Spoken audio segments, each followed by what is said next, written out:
নিরাপদ নির্বিঘ্নে বিভিন্ন কেন্দ্রে কারচুপি আর জাল ভোট দেওয়ার মধ্য দিয়ে সম্পন্ন হয়েছে সাবেক স্বরাষ্ট্রমন্ত্রী সাহারা খাতুনের ঢাকা 18 আসনের ভোট গ্রহণ। জাল ভোটারদের সহায়তা করেছেন দলীয় নেতারা, আর দুপক্ষকে সহায়তা দিয়েছেন প্রশাসনের কর্তা ব্যক্তিরা। তারা আবার দাবিও করেছেন নির্বাচন নাকি সুষ্ঠুই হয়েছে। আসিফ সুমিতের সহায়তায় রিপোর্ট করছেন ইলিয়াস হোসাইন, ক্যামেরায় ছিলেন হাসান আহমেদ ও মোহাম্মদ হানিফ।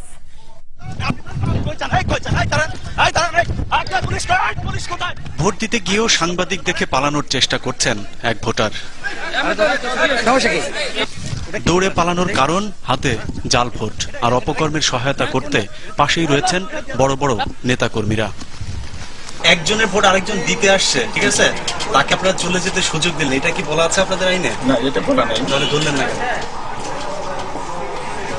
পুলিশও বোধহয় তাদের সামলাতে ভয় পাচ্ছেন।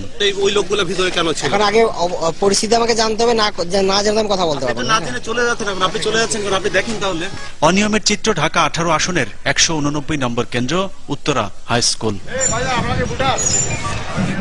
পাশের কেন্দ্র মালেকা বানু আদর্শ উচ্চ বিদ্যালয়ের প্রধান ফটক বন্ধ ছিল দুপুর 1টা থেকেই, কারণ ভোটার সবাই একবারে ঢুকেছে, ছিল মারছে যার যতটা ইচ্ছে। সেখানে উপস্থিত ছিলেন নির্বাচনের দায়িত্বে থাকা কর্মকর্তা আর আইন শৃঙ্খলা বাহিনীর সদস্যরা। তাদের সামনেই অনিয়ম চলছে সাংবাদিকদের সাথে অসৌজন্যমূলক আচরণ।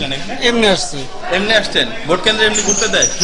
একই রকম শান্তিপূর্ণভাবে জাল ভোট চলেছে ঢাকা 18 নির্বাচনী এলাকা জুড়ে। দেখি তোমার ভোটার আইডি কার্ডটা দেখি, বের করো। ভোটার আইডি কার্ডটা বের করো না। সেখানেও কেন্দ্র দখল করে জাল ভোট দিতে বাধা দেয়নি প্রশাসন, বাধা ছিল সংবাদ সংগ্রহে। সে সময় 21 টেলিভিশনের ক্যামেরাম্যান হাসান আহমেদকেও অপদস্থ করা হয়। আমরা এর মধ্যে 20 থেকে 25 জন। আমার এই এলাকায় কনস্টিটিউয়েন্সিতে ভোটাররা অত্যন্ত সচেতনার সাথে তারা ভোট প্রদান করতে আসছে এবং তারা ভোট দিচ্ছে। বেশ কিছু কেন্দ্র থেকে আমার এজেন্টদেরকে বের করে দিয়ে তারা তাদের ভোট কার্য সম্পন্ন করেন। কথা বলছিলেন ঢাকা 18 আসনের যিনি প্রতিদ্বন্দ্বিতা করছেন বিএনএফ এর সমর্থিত একজন প্রার্থী।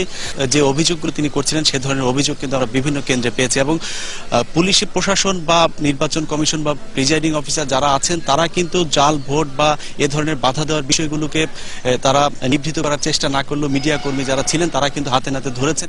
শেষ পর্যন্ত দেখা যাক কোন পক্ষ নির্বাচন গ্রহণ করে এবং কোন পক্ষই বা বর্জন করেন। ইলিয়াস হোসাইন, 21 টেলিভিশন, ঢাকা। ঢাকার অন্যান্য আসনগুলোতে একই অভিযোগ পাওয়া গেছে। জাল ভোট দেওয়ার ছবি ধরা পড়ে 21-এর ক্যামেরায়। এই আসনগুলোতে জাল ভোটের পাশাপাশি অপ্রাপ্তবয়স্ক ভোটারের ভোট প্রদান করতে দেখা গেছে। তাদের দাবি, বড় ভাইদের আদেশে ভোট প্রদান করতে এসেছে তারা। এছাড়া জাল ভোট প্রদানের সংবাদ সংগ্রহ করতে গেলে 21 টেলিভিশনের রিপোর্টার রাকিব হাসান ও ক্যামেরাম্যানকে কেন্দ্র থেকে বের করে দেয় পুলিশ। তবে এ ব্যাপারে প্রশাসনের সঙ্গে কথা বলে কোনো সদুত্তর পাওয়া যায়নি। মাইনুল ইসলাম ও মিরাজ মিজুর সহায়তায় রিপোর্ট করছেন আহমদ অনেক।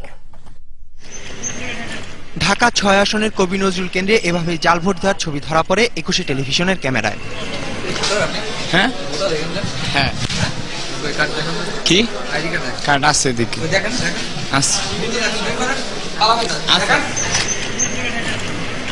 এছাড়া একই আসনে নবাবপুর কেন্দ্রে অপ্রাপ্তবয়স্কদের লাইনে দাঁড়িয়ে থাকতে দেখা যায়। আমার লাইনে আনাইছে বড় মানুষ, বড় ভাইয়েরা, মানে আমরা মনে করছি আমাকে ভোটার এর লেগে আমরা এখানে আনছে।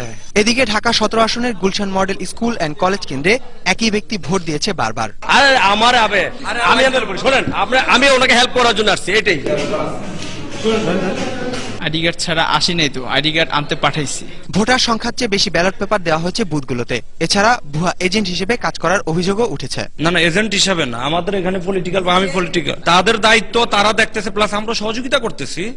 এখানে তো আমাদের অনেক বাড়াবাড়ি করতেছেন। ব্যালট পেপার 37টা গেছে, ঠিক 34টা আছে। চোখের সামনে এসব জালিয়াতি হলেও কার্যকর কোনো পদক্ষেপ নেয়নি প্রিজাইডিং অফিসার বা আইন শৃঙ্খলা বাহিনীর সদস্য।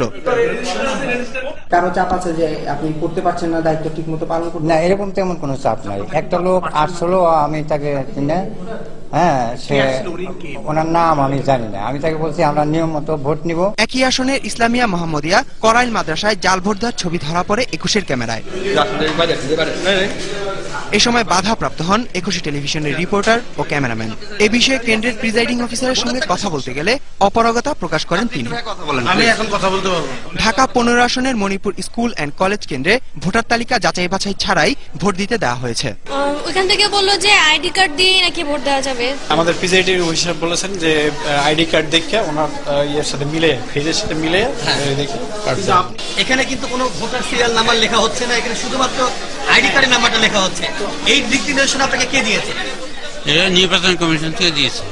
নির্বাচন কমিশন বলছে যে আইডি কার্ড থাকলেই ভোট দিতে পারবে। আহমদ অনিক, 21 টেলিভিশন, ঢাকা।